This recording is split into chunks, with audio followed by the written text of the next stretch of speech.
Conditional probability and independence. So, independent events. A and B are independent events if knowing whether or not one event has occurred does not change the probability that the other event will happen. All right, I would write this definition down. That's just me.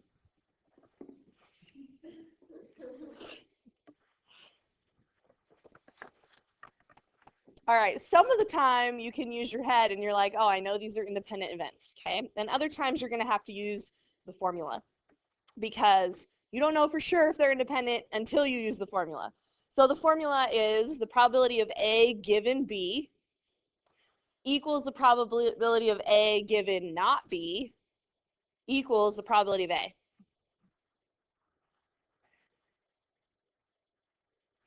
Okay, this formula is not on the exam. I would memorize this formula. And this is one you'd want to like look back at the end of the year. It's a super easy formula. We do start to take out the middle part where we literally, you can do this formula without this part of the formula, but I want you to learn it first with it just because it's kind of cool. But eventually you can just do this. Okay, so what you want to remember, the probability of A given B equals the probability of whatever you put first. Okay, it has to go in that order. So if A is first, does it equal the probability of A? All right, you do want to memorize it. Look back over this formula before the test. So a couple things that are independent that you do not need the formula for would be like flipping a coin. All right, flipping a coin would be independent events, and we could use the formula for this, but it's kind of a waste of time. Like basically, if I flip a coin, it doesn't affect the next coin flip. Okay, probability would be 0.5 of getting heads every single time. Okay, and the whole point of checking for independence is, can we multiply without worrying about what happened before? Okay, that's the point of independence. Can we multiply? But today we're just checking independence. Tomorrow we'll multiply. All right, so drawing from a deck of cards with replacement, those are independent events, okay, with replacement. So if I'm like, what's the probability of getting a hearts? And then I put it back, what's the probability of getting another hearts? You're allowed to multiply, right? And your denominator would just be out of 52 every time. So 13 out of 52 times 13 out of 52, right? They're independent events if you're replacing the card. They are not independent if you're not replacing the card.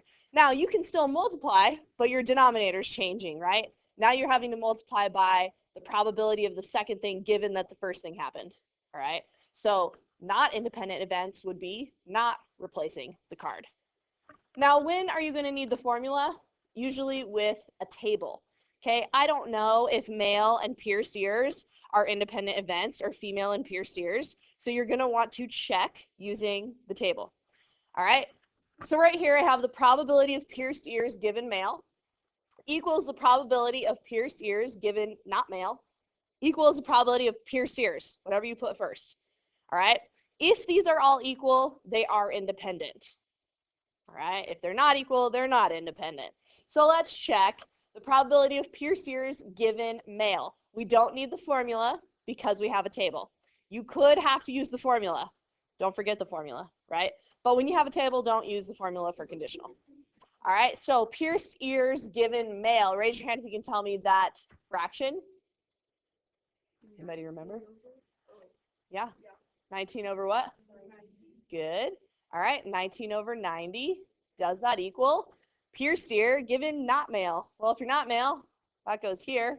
How many of those have pierced ears? 84 out of 88. And then we just do the probability of pierced ears, which would be this right here, 103 out of 178. Okay. Are those all equal? No. These are not equal. Not independent. So basically, you guys, if you are male, are you more or less likely to have pierced ears?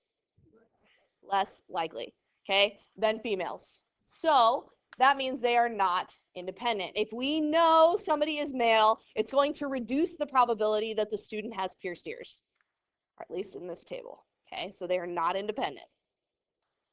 All right. How about being left-handed and your gender? All right. Are those independent? So we want to set this up, Okay, don't look at this yet. We'll come back to that. Okay, are the events male and left-handed independent? So we're going to set up the formula, probability of male given left-handed. Now, the order of this doesn't matter initially. You can go in the other order as well, okay? And then it would be, if I do this order, male given left-handed, I would do male given not left-handed, which means right-handed, equals the probability of what? Whatever you put first, okay? The formula will always be whatever you put first. The order does not initially matter, but then the formula matters, okay? So we're going to go male given left-handed. What fraction is that, you guys?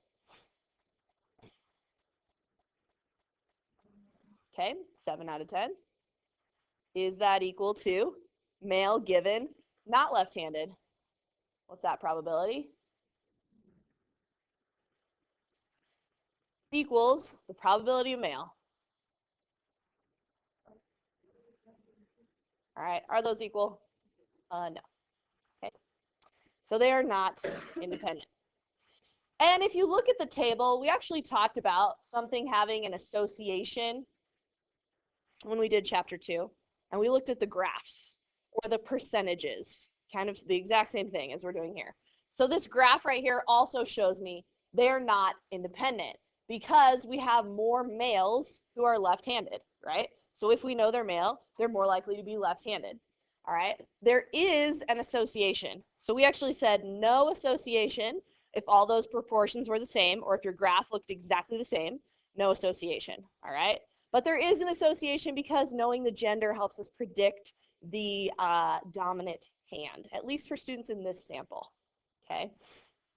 Now, I just want to show you that you can go the other direction, all right? So we could do the probability of left-handed given male equals the probability of left-handed given not male equals the probability of left-handed, okay? So there's the formula if we do it the other way. So now all we're doing is switching from rows to columns, right? So now I'm going to say, all right, given male, what percent are left-handed? And I would do this over this. Okay, not male, what percent are left-handed? This over this. And total, what percent are left-handed? And those are also not equal, okay? So you'll get the same answer, that they are not independent, okay? So if they're equal, they are independent. So you might have a question like this: shuffle a deck of cards and turn over the top card. Put it back in the deck, shuffle again, and turn over the top card. Define the events. A, first card is a heart, and B, second card is a heart. Are these independent? Yes. Why are they independent? We replace the card. Could you use the formula? Yes. But you don't have to if you know you're replacing cards. Okay? All right. Number 2, shuffle a standard deck of cards and turn over the top 2 cards, one at a time. So now you're like, boom, boom, right? Turn over 2. First is a heart, second is a heart. Are these independent? No. These are not, because the second draw is now out of 51 cards, all right? So they are not independent.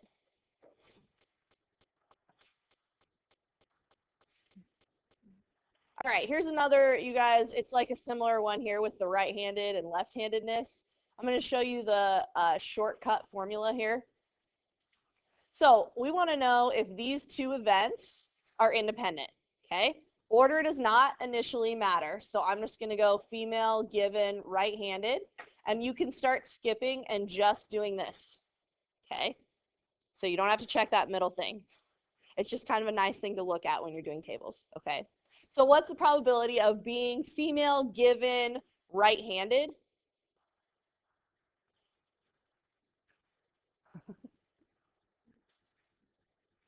Good. What's the probability of female?